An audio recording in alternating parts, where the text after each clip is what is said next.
Hello Devo everyone, accettare un this attimo. is Shahin Modarres. I'm the director of Iran desk at ITSS Verona, and this is another interview from our member series. Today we have the immense pleasure of having Professor Germano Dottori with us, who is a professor of strategic studies and a scientific consultant to Limes, Italy's most prestigious journal of strategic studies. Professor Dottori, thank you so much for accepting our invitation and being with us. Thank you as well to you for your kind invitation. Thank you. Professor, allow me to go right to the point. President Biden finally made his historic trip to the Middle East. His first destination is Israel, and the next briefly will be Saudi Arabia. What do you think will be the outcome and the fruit of these two trips to the Middle East? I should say that expectations are very high, especially on the side of Israel. In Israel, they think, and in my opinion, they are right, that the Biden administration is undergoing a sea change in its posture vis-à-vis the security problems in the Middle East. And in my opinion, behind this change, this dramatic change, there is the new geopolitical realities created by the war underway between Russia and Ukraine that is forcing the whole West to look for alternatives to the Russian energy supplies to Western Europe, and of course to have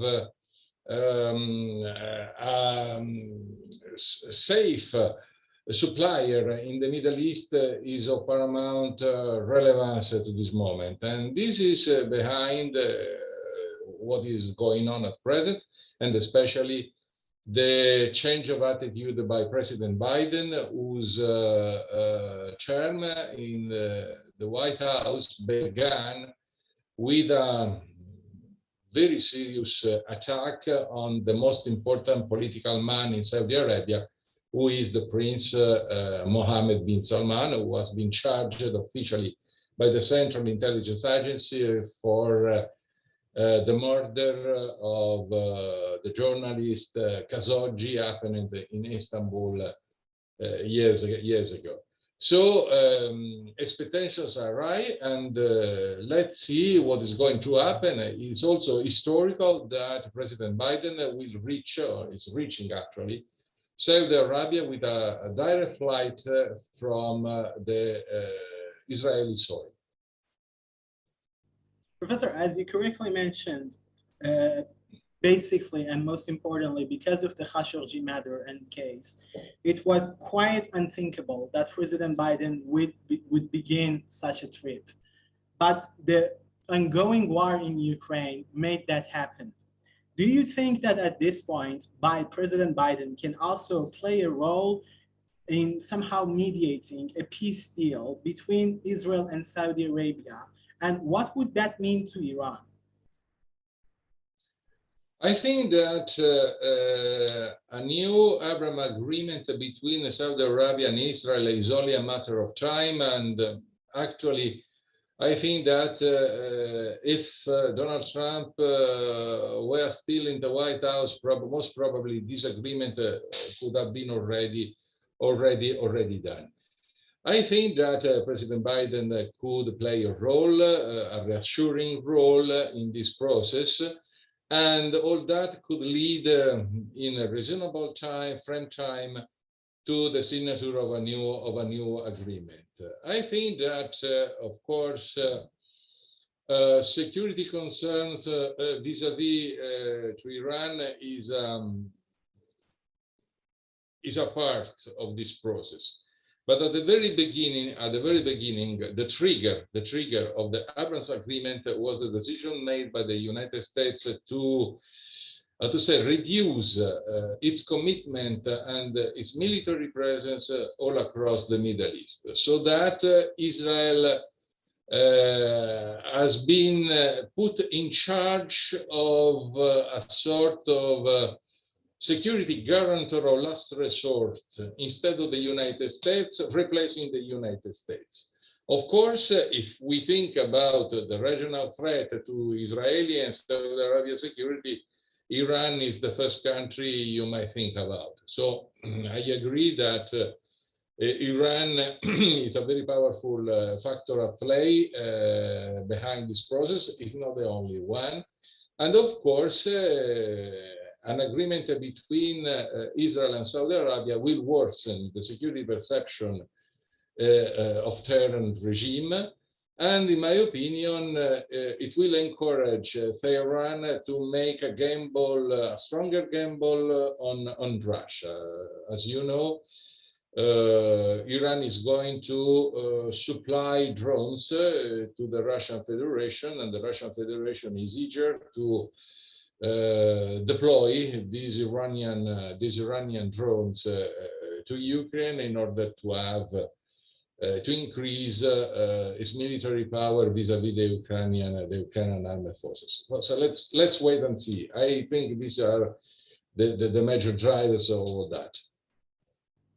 Thank you. And Professor, particularly since the civil unrest in Egypt and later in the Arab Spring, many countries in the region, many of the countries of the Persian Gulf era, such as the United Arab Emirates and also Saudi Arabia at some level, they have been beginning to be more self-dependent and less US dependent. They are somehow trying to develop a security cooperation amongst them. There is also now, after the Abraham Pacts and Abraham deal, there are also discussions about Israel sharing the defense technology, the Iron Dome, with these countries. Do you think this could be the initiating point of having a Middle Eastern NATO? Do you think that would be possible? It's very interesting that there is an Israeli availability to consider such a kind of development. And how dramatic and interesting it is proved by the restraints the Israelis showed so far in providing the most advanced weapons, system of weapons to the Ukrainians in the war underway up there, down there. So if Israel is going to share some of these most advanced technologies, military technologies, with the Arabs, that means that in Jerusalem or Tel Aviv, according to the points of view, is taking root the perspective to be the new security guarantor of last resort of the whole Arabian Peninsula. And if a sort of NATO could arise in the region, it will be with Israel playing the role of the United States. Time and again, at play, there is not only an assessment about the threat to regional security. There is also a growing awareness about the will of the United States to be present on the battlefield the same way it did until a few years ago. And in my opinion, the way the US withdrew from Kabul is playing a relevant role in shaping the perceptions both among the enemies to the United States and its allies. So let's wait and see.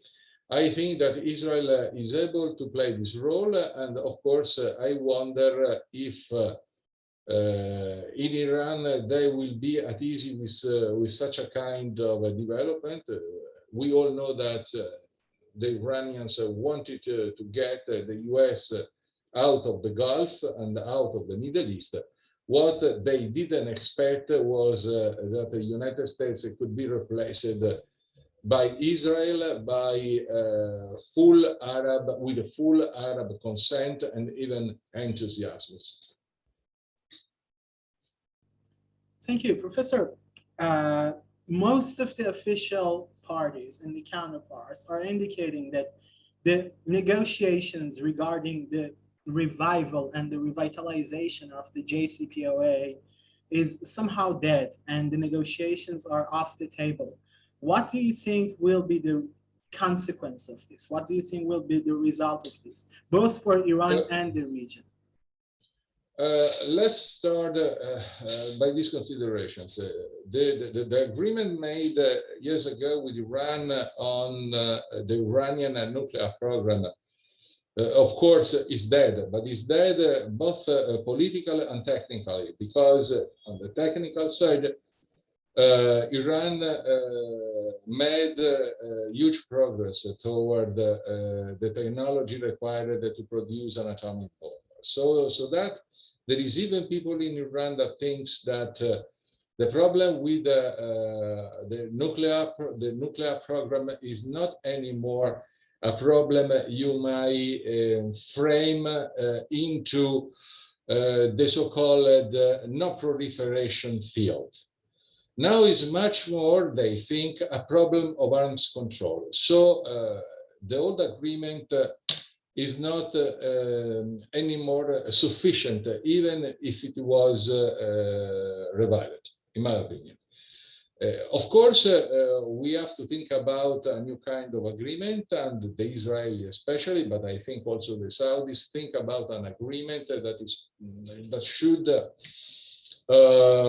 encompass not only the issue of the nuclear devices, the nuclear explosive devices, but also the means required to deliver the weapons. I mean missiles, especially, so that you have to think about that in the event a new negotiation should be based on completely different premises, in my opinion, and I think there is not yet any, how to say,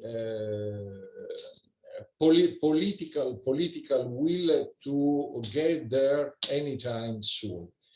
As I see, Iran is reacting, trying to get closer to Russia in a moment that Russia is completely at odds with the West, so that I think that for the time being, there is no negotiation we can think about. And in my opinion, also the Biden administration came to the same conclusions. And this trip to the Middle East, to Israel and Saudi Arabia especially, is also a consequence of this kind of assessment made by the Biden administration, which clearly doesn't believe anymore to be able to revive the agreement made with Iran years ago in Vienna. Thank you so much, Professor. Before going to my last question, allow me to ask one more question regarding particularly the situation that you mentioned between Iran and Russia. Do you think Moscow appreciates the revival of any kind of deal that could make Iran an alternative energy resource for Europe, now that Russia is going through a crisis, a war in Ukraine? Do you think they will allow that? Do you think Moscow will appreciate it? Or do you think that we can say that deliberately they might be not having the political will to let any type of agreement being sealed? Well, it's clear that Iran is under sanctions, and sanctions are not there to be lifted anytime soon. There is a clear actual convergence of interests between Russia and Iran, and the war underway in Ukraine made it clearer and clearer. And it's very interesting that Iran is going to supply drones to the Russian Federation, and the Russian Federation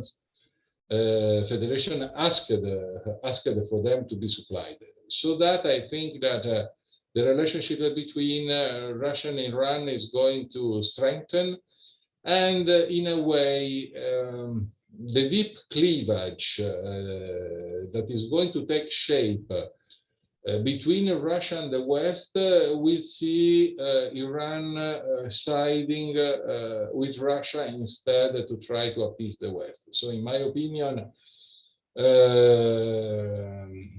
there is no perspective anytime soon for new negotiation between Iran and and the Western power. I think that the situation is going to be freezed for a long time from now onward. We will see what is going to happen. It's very interesting that the role played in all that by Turkey, because Turkey will be represented by President Erdogan in a trilateral summit.